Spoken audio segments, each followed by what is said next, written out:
In today's video, I'm going to teach you how to duplicate a form in Smartsheet. Duplicating a form is really useful when you already have a form set up the way you like it, and you just need another version with similar fields or layout. Instead of rebuilding everything from scratch, you can copy an existing form in just a few clicks.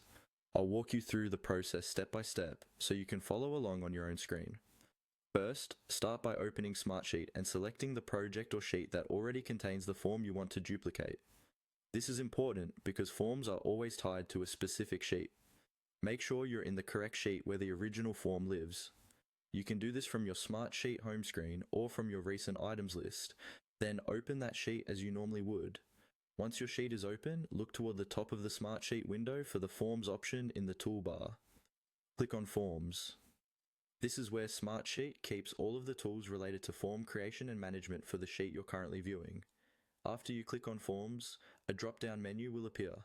From this menu, choose the option labeled Manage Forms. Go ahead and click on Manage Forms. This will open a panel or window showing all of the forms that are associated with this particular sheet.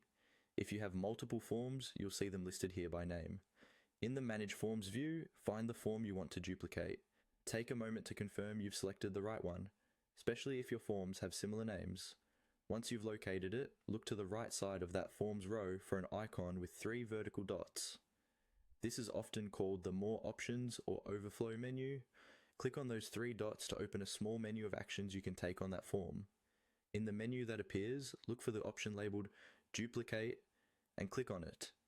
Smartsheet will create a copy of your original form, usually with the same fields, settings, and layout.